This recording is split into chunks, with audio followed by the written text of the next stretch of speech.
ಒಂದು ಕ್ಷಣ ಯೋಚನೆ ಮಾಡಿ. ಇತಿಹಾಸದ ಒಂದು ನಿರ್ಣಾಯಕ ಘಟ್ಟ, ಇಡೀ ಜನಾಂಗದ ಭವಿಷ್ಯ ಒಬ್ಬ ನಾಯಕನ ಕೊನೆಯ ಮಾತುಗಳ ಮೇಲೆ ನಿಂತಿದೆ. ಅವರನ್ನು 40 ವರ್ಷಗಳ ಕಾಲ ಮುನ್ನಡೆಸಿದ ನಾಯಕ. ಇವತ್ತು ನಾವು ಮೋಶೆಯ ಆ ಅಂತಿಮ ಭಾಷಣದ ಶಕ್ತಿ ಮತ್ತು ಅದು ಬಿಟ್ಟು ಹೋದ ಪರಂಪರೆ ಏನು ಅಂತ ನೋಡೋಣ. ಒಬ್ಬ ನಾಯಕ, ಮರುಭೂಮಿಯಲ್ಲಿ ಬರೋಬ್ಬರಿ 40 ವರ್ಷಗಳು, ಮತ್ತು ಒಂದೇ ಒಂದು ಕೊನೆಯ ಭಾಷಣ. ಕೇಳೋಕೆ ಇದು ಬರೀ ಅಂಕಿಸಂಖ್ಯೆಗಳ ಥರ ಅನ್ಸ್ಬೋದು, ಆದರೆ ಇದು ಹಾಗಲ್ಲ.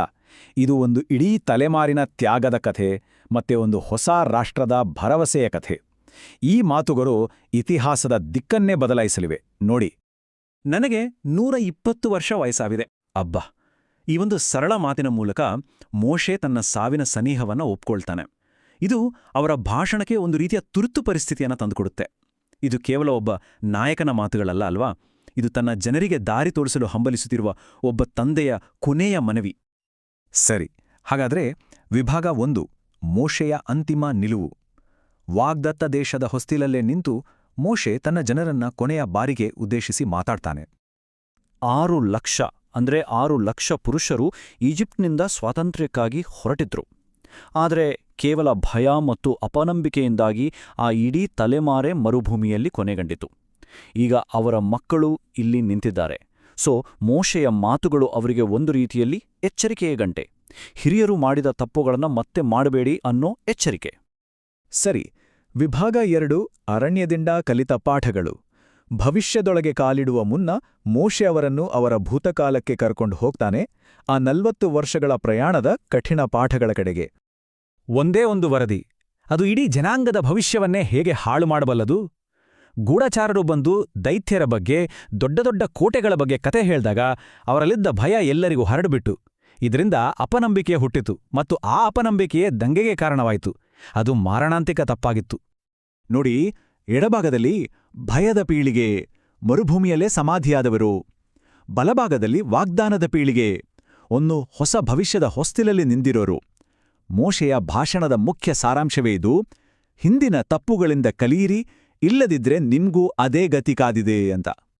40 ದಿನಗಳ ಭಯಕ್ಕೆ 40 ವರ್ಷಗಳ ಅಲೆದಾಟ. ಶಿಕ್ಷೆ ಮತ್ತು ಅಪರಾಧಕ್ಕೆ ನೇರ ಸಂಬಂಧ ಅಲ್ವಾ? ಅಪನಂಬಿಕೆಯ ಪ್ರತಿಯೊಂದು ದಿನಕ್ಕೂ ಅವರು 1 ವರ್ಷವನ್ನು ಮರುಭೂಮಿಯಲ್ಲಿ ಕಳೆಯಬೇಕಾಯಿತು. ಮೋಶೆಯ ಸಂದೇಶ ತುಂಬಾ ಸ್ಪಷ್ಟವಾಗಿತ್ತು: ಪ್ರತಿಯೊಂದು ಕ್ರಿಯೆಗೂ ಒಂದು ಪರಿಣಾಮ ಇದ್ದೇ ಇರುತ್ತೆ. ಆದರೆ ಕಥೆ ಕೇವಲ ಸೋಲಿನದ್ದಲ್ಲ. ಮೋಶೆ ಅವರಿಗೆ ಇತ್ತೀಚೆಗೆ ಸಿಕ್ಕಿದ ಗೆಲುವುಗಳನ್ನು ನೆನಪಿಸ್ತಾನೆ. ಅವರು ಬಲಿಷ್ಠ ರಾಜರನ್ನು ಸೋಲಿಸಿದ್ರು.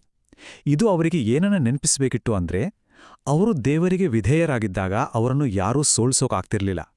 ಈ ನೆನಪು ಮುಂದೆ ಬರುವ ಸವಾಲುಗಳನ್ನು ಎದುರಿಸಲು ಅವರಿಗೆ ಧೈರ್ಯ ತುಂಬಬೇಕಿತ್ತು. ವಿಭಾಗ 3, ಒಂದು ರಾಷ್ಟ್ರಕ್ಕಾಗಿ ಒಡಂಬಡಿಕೆ. ಇದು ಬರೀ ನಿಯಮಗಳ ಪಟ್ಟಿ ಅಷ್ಟೇ ಅಲ್ಲ, ಇದು ಒಂದು ನ್ಯಾಯಯುತ ಸಮಾಜದ ನೀಲಿನಕ್ಷೆ, ದೇವರೊಂದಿಗಿನ ಸಂಬಂಧದ ಮೇಲೆ ಕಟ್ಟಿದ ಸಮಾಜ. 10 ಆಜ್ಞೆಗಳು ಇಡೀ ರಾಷ್ಟ್ರದ ನೈತಿಕ ಅಡಿಪಾಯವೇ ಇವು. ಮೊದಲ 4 ಆಜ್ಞೆಗಳು ದೇವರೊಂದಿಗಿನ ಸಂಬಂಧವನ್ನ ಹೇಳಿದ್ರೆ, ಕೊನೆಯ 6 ಆಜ್ಞೆಗಳು ಅವರು ಪರಸ್ಪರ ಹೇಗೆ ಬದುಕಬೇಕು ಅನ್ನೋದನ್ನ ಹೇಳ್ತವೆ. ಇದು ದೇವರ ಬಗ್ಗೆ ಮತ್ತು ಸಮುದಾಯದ ಬಗ್ಗೆ ಕೂಡ. ಆದ್ರೆ ಈ ಒಡಂಬಡಿಕೆ ಕೇವಲ 10 ಆಜ್ಞೆಗಳಿಗೆ ಸೀಮಿತವಾಡಿಲ್ಲ. ಇದು ಜೀವನದ ಪ್ರತಿಯೊಂದು ಅಂಶಕ್ಕೂ ವ್ಯಾಪಿಸಿದೆ.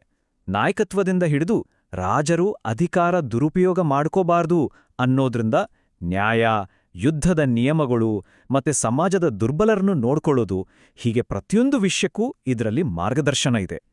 ಇದು ಒಂದು ಸಂಪೂರ್ಣ ಸಮಾಜದ ನೀಲಿನಕ್ಷೆ ಇದ್ದಾಗೆ. ಈ ಆಶ್ರಯ ನಗರಗಳ ಪರಿಕಲ್ಪನೆಯನ್ನೇ ನೋಡಿ, ಎಂಥ ಅದ್ಭುತ ಕಾನೂನು ಅಲ್ವಾ? ಇದು ಉದ್ದೇಶಪೂರ್ವಕ ಕೊಲೆ ಮತ್ತು ಆಕಸ್ಮಿಕವಾಗಿ ಆಗುವ ಸಾವಿನ ನಡುವೆ ವ್ಯತ್ಯಾಸ ಮಾಡುತ್ತೆ. ಇದರಿಂದ ಏನ್ ಗೊತ್ತಾಗುತ್ತೆ ಅಂದ್ರೆ, ಈ ಒಡಂಬಡಿಕೆ ಕುರುಡು ಸೇಡಿಗಿಂತ ನ್ಯಾಯ ಮತ್ತು ಕರುಣೆಗೆ ಹೆಚ್ಚು ಬೆಲೆ ಕೊಡುತ್ತೆ ಅಂತ. ಇಲ್ಲಿ ಉದ್ದೇಶ ಬಹಳ ಮುಖ್ಯ. ಈಗ ವಿಭಾಗ 4, 2 ಮಾರ್ಗಗಳ ಆಯ್ಕೆ. ಇತಿಹಾಸ, ಕಾನೂನು ಎಲ್ಲವನ್ನೂ ವಿವರಿಸಿದ ಮೇಲೆ ಮೋಶೆ ಅವರ ಮುಂದೆ ಒಂದು ಸರಳವಾದ ಆದರೆ ಬಹಳ ಮುಖ್ಯವಾದ ಆಯ್ಕೆಯನ್ನ ಇಡ್ತಾನೆ. ರಾಷ್ಟ್ರವು ಯಾವ ದಾರಿಯನ್ನ ಆರಿಸಿಕೊಳ್ಳುತ್ತೆ? ಮೋಶೆ ವಿಷಯವನ್ನ ತುಂಬಾ ಸರಳವಾಡಿಸ್ತಾನೆ. ಕೇವಲ 2 ಆಯ್ಕೆಗಳು, 2 ರೀತಿಯ ಭವಿಷ್ಯ, ಮತ್ತು ಆಯ್ಕೆ ಸಂಪೂರ್ಣವಾಗಿ ಅವರದ್ದೇ.